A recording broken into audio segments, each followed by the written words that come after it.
ಗೌರಿಬಿದನೂರು ತಾಲೂಕಲ್ಲಿ ವಿಶೇಷವಾಗಿ ಇವತ್ತು ಹೊಂಗೀರಣ ಜನಸೇವಾ ಟ್ರಸ್ಟ್ ಅಂತಕ್ಕಂಥ ಒಂದು ಟ್ರಸ್ಟನ್ನು ಉದ್ಘಾಟನೆ ಮಾಡ್ತಕ್ಕಂಥ ಕಾರ್ಯಕ್ರಮದ ಅವರ ಜೊತೆಯಲ್ಲಿರ್ತಕ್ಕಂಥ ಎಲ್ಲ ಪದಾಧಿಕಾರಿಗಳು ಮತ್ತು ವೇದಿಕೆ ಮುಂಭಾಗದಲ್ಲಿರ್ತಕ್ಕಂಥ ಸಾರ್ವಜನಿಕ ಬಂಧುಗಳು, ಅವರ ಅಭಿಮಾನಿಗಳು ಮತ್ತು ಮಾಧ್ಯಮ ಸ್ನೇಹಿತರೆ, ಇವತ್ತು ಉತ್ತಮ ಕನಸುಗಳನ್ನು ಅಥವಾ ಕೆಲಸಗಳನ್ನು ಮಾಡಬೇಕು ಅನ್ನೋ ದೃಷ್ಟಿಯಿಂದ ಹೊಂಗೀರಣ ಟ್ರಸ್ಟ್ ಅನ್ನು ಪ್ರಾರಂಭ ಮಾಡಿಸೋದಕ್ಕೆ ನಮ್ಮನ್ನೆಲ್ಲ ಕೂಡ ಲಕ್ಷ್ಮೀ ಸಾಗರರು ಬರಮಾಡಿಕೊಂಡಿದ್ದಾರೆ. ಸಮಾಜದಲ್ಲಿ ಎಲ್ಲ ಥರದ ಜನ ಇರ್ತಾರೆ. ಕೆಲವರು ಸ್ಥಿತಿವಂತರು ಇರ್ತಾರೆ, ಕೆಲವರು ಬಡವರು ಇರ್ತಾರೆ, ಕೆಲವರಿಗೆ ಸಹಾಯ ಹಸ್ತ ನೀಡ್ತಕ್ಕಂಥ ಅಗತ್ಯತೆ ಇರುತ್ತೆ. ಸ್ವಾಮೀಜಿಗಳು ಹೇಳ್ತಾ ಇದ್ರು, ಎಲ್ಲ ಶ್ರೀಮಂತರು ಕೂಡ ಸಹಾಯ ಮಾಡ್ತಕ್ಕಂಥ, ದಾನ ಮಾಡ್ತಕ್ಕಂಥ ಮನಸ್ಥಿತಿ ಎಲ್ರಿಗೂ ಇರೋದಿಲ್ಲ, ಆದರೆ ಕೆಲವರಿಗೆ ಇರುತ್ತೆ ಅಂತೇಳಿ ಸಮಾಜದಲ್ಲಿ ನಾವು ನೋಡ್ತೇವೆ. ಇವತ್ತು ಸಮಾಜ ಬಹಳ ಎಲ್ಲ ಕ್ಷೇತ್ರದಲ್ಲೂ ಕೂಡ ನಾವು ಸ್ವಾರ್ಥತೆಯನ್ನು ಕಾಣ್ತೇವೆ.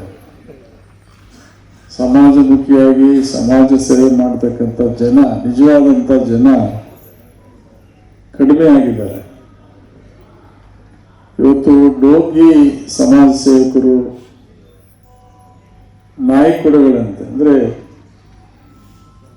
ತತ್ಕ್ಷಣ ಹುಟ್ಕೊಳ್ತಾರೆ, ಎಲ್ಲ ಅವರೇ ಪ್ರಚಾರ ಮಾಡಿಕೊಳ್ತಾರೆ, ಅವರೇ ಏನು ಎಲ್ಲ ಸಮಾಜ ಸೇವೆ ಅಂತೇಳಿ ತೋರಿಸ್ಕೊಳ್ತಾರೆ.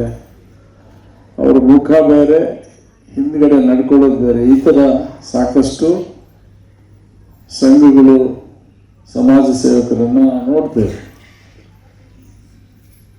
ಮತ್ತೆ ಬಹಳ ಈ ರೀತಿಯಾದಂಥ ಕೆಲವು ಸಮಸ್ಯೆಗಳು ಬಹಳ ದಿವಸ ಬದ್ಧತೆ ಇಲ್ಲದಿದ್ರೆ, ಅದನ್ನು ನಡೆಸಬೇಕು ಅಂತಕ್ಕಂಥ ಇಚ್ಛಾಶಕ್ತಿ ಇಲ್ಲದೆ ಇದ್ರೆ ಬಹಳ ದಿವಸ ಉಳಿಯೋದಿಲ್ಲ.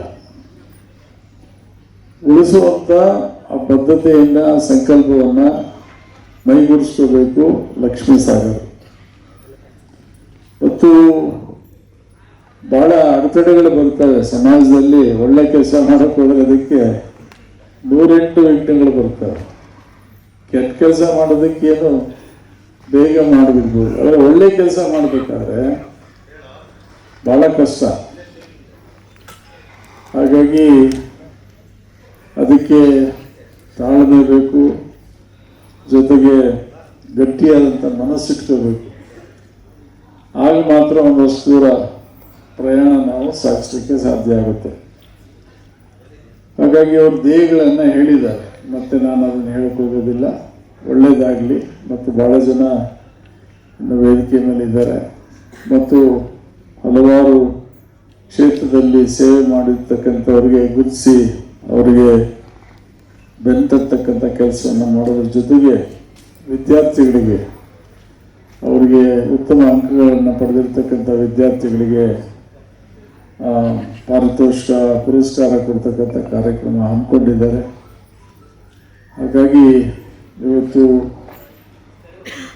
ಈ ಒಂದು ಕಾರ್ಯಕ್ರಮ ಮತ್ತು ಏನಾಗುತ್ತೆ ಅಂದರೆ, ಜನ ಹೆಂಗಿದ್ದಾರೆ ಅಂದರೆ, ಕೊಡ್ತಾರೆ ಅಂದರೆ ನಿಮ್ಮ ಮನೆ ಮುಂದೆ ಸಾಲಾಗಿ ನಿಂತ್ಕೊಂಡ್ಬಿಡ್ತಾರೆ, ಬಟ್ಟೆನೂ ಕಿತ್ಕೊಂಡ್ಬಿಡ್ತಾರೆ. ಒಂದ್ಸಲ ಭಾಳ ಹುಷಾರಾಗಿ ಮಾಡಬೇಕು. ಆಮೇಲೆ ಬಡವರಿಗೆ ನಿಜವಾಗಲೂ ಕೂಡ ಸಹಾಯ ಮಾಡಬೇಕು ಅಂತ ಒಳಗಿದ್ದ ಜನಕ್ಕಿಂತ ಇರೋರೇ ಜಾಸ್ತಿ ಬಂದ್ಬಿಡ್ತಾರೆ, ಅವರೇ ಕ್ಯೂಯಲ್ಲಿ ಜೋರು ಇರ್ತಾರೆ. ಅದಕ್ಕೆ ನೀವು ಭಾಳ ಹುಷಾರಾಗಿ ಇದನ್ನು ನಡೆಸ್ಕೋಬೇಕಾಗುತ್ತೆ. ಯಾಕೆಂದರೆ ಬಡವರು ಪಾಪ ಅವ್ರಿಗೆ ಅಷ್ಟೊಂದು ಇದಿರೋದಿಲ್ಲ. ಒಂದ್ಸಲ 2 ಸಲ ಬರ್ತಾರೆ, ನೋಡ್ತಾರೆ. ಅವರಿಗೆ ನಾವು ಗುರುತಿಸ್ತಾ ಇದ್ರೆ ಸರಿ ನಮ್ಮ ಮನೆ ಬರ ಇಷ್ಟೇ ಬಿಡಪ್ಪ ಅಂತೇಳಿ ಬರೋದೇ ಇಲ್ಲ. ಯಾವತ್ತೂ ಕೂಡ ಬಡವರು ನಿಜವಾಗ್ಲೂ ಕೂಡ ಭಾಳ ಸ್ವಾಭಿಮಾನಿಗಳಿರ್ತಾರೆ. ಎಲ್ಲ ಸುಮ್ಮನೆ ಬಡವರು ಅಂದ ತಕ್ಷಣ ಎಲ್ಲರೂ ಕೈ ಚಾಚಲ್ಲ. ಹಾಗಾಗಿ ಅಂಥವ್ರನ್ನ ಗುರುತಿಸಿ ಮಾಡ್ತಿದ್ರೆ ಬಹುಶಃ ನಿಮ್ಮ ಈ ಒಂದು ಹೊಂಗೂರಿನ ಟ್ರಸ್ಟಿನ ಮೂಲ ಉದ್ದೇಶ ಈಡೇರಿಸಲಿಕ್ಕೆ ಸಾಧ್ಯ ಆಗುತ್ತೆ. ಹಾಗಾಗಿ ಇವತ್ತು ತಾವು ದೊಡ್ಡ ಒಂದು ಕೆಲಸವನ್ನು ಮಾಡ್ತಾ ಇದ್ದೀರಿ. ಯಾವ ರೀತಿ ಯಾವ ಸಂದರ್ಭಕ್ಕೆ ಮಾಡಬೇಕು ಅಂತೇಳಿ ಒಂದು ಒಳ್ಳೆಯ ನಿಮ್ಮ ತಂಡವನ್ನು ಇಟ್ಕೊಂಡು ಈ ಕೆಲಸವನ್ನು ಮಾಡಿ, ಮತ್ತು ಸದಾ ನಾವು ಕೂಡ ಜೊತೆ ಇರ್ತೇವೆ ಅಂತಕ್ಕಂಥ ಮಾತನ್ನು ಹೇಳಿ ತನಗೆ ಒಳ್ಳೆಯದಾಗಲಿ ಅಂತ ಹಾರೈಸಿ ನಾನು ಮಾತಾಡಿಸ್ತೀನಿ. ನಮಸ್ಕಾರ. ಸ್ವಾರಸ್ಯ ನ್ಯೂಸ್, ಇದು ಜನರ ಪ್ರತಿಧ್ವನಿ.